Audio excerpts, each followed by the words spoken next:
আসসালামু আলাইকুম সুপ্রিয় চাকরি প্রত্যাশী বন্ধুরা, দেখতে পাচ্ছেন আমরা বরাবরের মতো আপনাদের মাঝে একটি নতুন সার্কুলার নিয়ে হাজির হয়েছি। সার্কুলারটি দেখতে পাচ্ছেন বিজ্ঞান প্রযুক্তি ও মন্ত্রণালয় প্রকাশিত করেছে। এটি 17 সেপ্টেম্বর 2025 তারিখে প্রকাশিত করেছে। এটি একটি পূর্ণ নিয়োগ বিজ্ঞপ্তি। দেখতে পাচ্ছেন এখানে ইলেকট্রিশিয়ান পদে 2 জনকে নিয়োগ দেওয়া হবে। আবেদন করার জন্য প্রয়োজন হবে দেখতে পাচ্ছেন ইলেকট্রিক্যাল ইঞ্জিনিয়ারিং বিষয়ে 3 বছর মেয়াদী দ্বিতীয় শ্রেণীর ডিপ্লোমা সহ সংশ্লিষ্ট কাজে 4 বছরের অভিজ্ঞতা থাকলে। এরপরে পরটিতে দেখতে পাচ্ছেন কম্পিউটার অপারেটর পদে 3 জনকে নিয়োগ দেওয়া হবে। বিজ্ঞান বিভাগে স্নাতক ডিগ্রি বা সমানের ডিগ্রি থাকলে আবেদন করতে পারবেন। টাইপিং স্পিড থাকতে হবে প্রতি মিনিটে বাংলা 25 শব্দ, ইংরেজি 30 শব্দ। সেলার পদে নিয়োগ করা হবে 2 জনকে। বাণিজ্য বিভাগে স্নাতক ডিগ্রি এবং কম্পিউটার পরিচালনায় সার্টিফিকেট সহ 4 বছর মেয়াদী কর্ম অভিজ্ঞতা থাকলে আবেদন করতে পারবেন।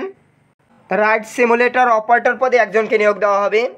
আবেদন করতে পারবেন ইলেকট্রিক্যাল বা ইলেকট্রনিক্স বা কম্পিউটার বিজ্ঞানে দ্বিতীয় শ্রেণীর ডিপ্লোমা অথবা কোনো শিক্ষিত বিশ্ববিদ্যালয় হতে বিজ্ঞান স্নাতক ডিগ্রি অথবা কম্পিউটার বিষয়ে প্রশিক্ষণ সহ কম্পিউটার নিয়ন্ত্রক যন্ত্রপাতি পরিচালনায় 1 বছরের কর্ম অভিজ্ঞতা প্রয়োজন হবে।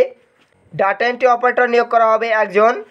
এইচএসসি বা সমানের পরীক্ষায় উত্তীর্ণ সহ কম্পিউটার টাইপিং গতি প্রতি মিনিটে 20 শব্দ থাকলে আবেদন করতে পারবেন।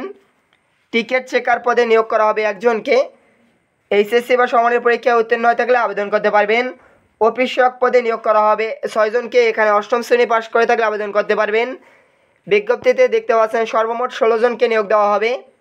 আবেদন করার জন্য দেখতে পাচ্ছেন এখানে বলা হয়েছে বিজ্ঞপ্তি প্রকাশের তারিখ থেকে 18 বছর থেকে 32 বছরের ভিতরে যাদের বয়স রয়েছে তারা আবেদন করতে পারবেন। আবেদন করতে হবে অনলাইনের মাধ্যমে। দেখতে পাচ্ছেন আবেদন করার জন্য এই যে একটি ওয়েবসাইট রয়েছে, ওয়েবসাইটটিতে প্রবেশ করে আবেদন করতে পারবেন। আবেদন প্রক্রিয়া 20/9/2025 তারিখ সকাল 10 ঘটিকা থেকে শুরু হবে। চলমান থাকবে 11/10/2025 তারিখ বিকাল 5টা পর্যন্ত। দেখতে পাচ্ছেন এখানে আরও বলা হয়েছে সার্কুলারটি গত 12/12/2023 তারিখে দৈনিক ইত্তেফাক পত্রিকায় প্রকাশিত করা হয়েছিল। আপনারা যারা ওই সময় আবেদন করছেন আপনাদের নতুন করে আর আবেদন করার প্রয়োজন নেই, আপনাদের পূর্বের আবেদন বহাল থাকবে। এখন যারা আবেদন করবেন নতুন করে তারা আবেদন করতে পারবেন।